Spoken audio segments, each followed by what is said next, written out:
Simple recipes with गौरीमध्ये सगळ्यांचे मनापासून स्वागत.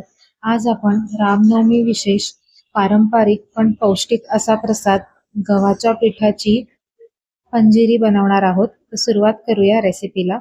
त्यासाठी मी इथे पाव वाटी सुका खोबऱ्याचा किस घेतलेला आहे. एकाच वाटीने मी सगळे जिन्नस मोजून घेणार आहे. हा किस आपल्याला असाच सुका भाजून घ्यायचा आहे. तूप वगैरे काही घालायचं नाहीये.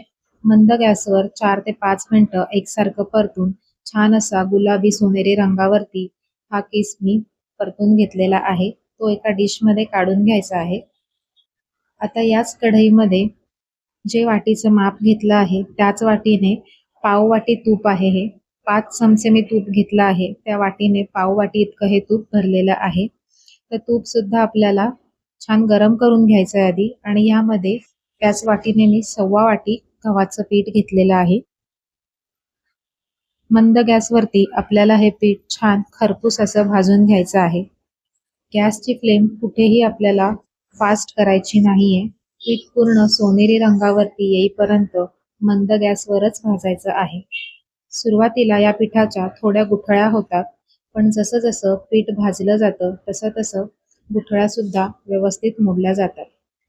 बघा 4 ते 5 मिनिटांनी मी ह्या गुठळ्या छान अशा मोडून घेतलेल्या आहेत. गुठळ्या मोडण्यासाठी एक छोट्या चमच्याचा मी इथे वापर केला आहे. चमच्याने अशा दाबत दाबत गुठळ्या अगदी व्यवस्थित मोडल्या जातात.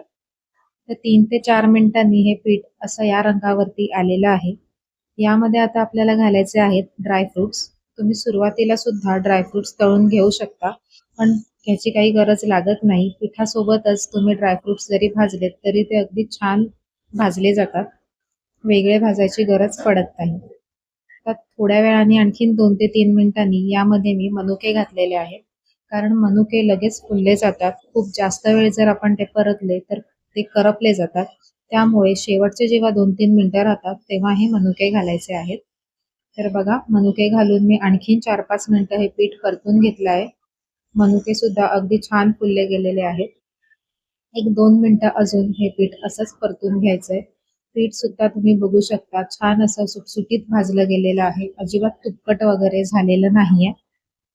आता याहून जास्त भाजायचं नाही आपल्याला. छान असा हा कलर आलेला आहे. या रंगावरतीच आपल्याला हे पीठ भाजून घ्यायचंय. याच्यापेक्षा कमी अजिबात भाजायचं नाही, नाहीतर मग ते पीठ पंजिरी खाताना टाळूलावरती चिकटलं जातं. गॅस मी आता इथे बंद करून घेतलेला आहे. हा मनुका बघा किती छान असा फुललेला आहे. पूर्णपणे आता आपल्याला हे छान थंड करून घ्यायचं आहे आणि यानंतरच यामध्ये आपल्याला गूळ किंवा पिठी साखर घालायची आहे. 15 ते 20 मिनिटांनी मी हे छान फॅन खाली थंड करून घेतलेलं आहे आणि तुम्ही बघू शकताय किती छान असं मोकळं हे पीठ भाजलेलं आहे. ते पीठ छान आपल्याला सोनेरी रंगावरतीच भाजायचं आहे. अजिबात कच्चं ठेवायचं नाही. आता हे सगळं सारण मी एका ताटात काढून घेत आहे. यामध्ये आता जितका मी पीठ घेतलं होतं, 1/4 वाटी गव्हाचं पीठ घेतलं होतं, त्यासाठी मी इथे पाऊण वाटी गुळाची पावडर वापरलेली आहे. त्याच वाटीने पाव वाटी मी किसलेलं खोबरं आपण जे भाजून घेतलं होतं ते घेतलेलं आहे आणि सोबतच वेलचीची पावडर यामध्ये मी घालणार आहे. तर 1 चमचा किंवा तुमच्या आवडीनुसार तुम्ही वेलचीची पावडर यामध्ये घालू शकता. हे छान आता सगळं मिक्स करून घ्यायचं आहे.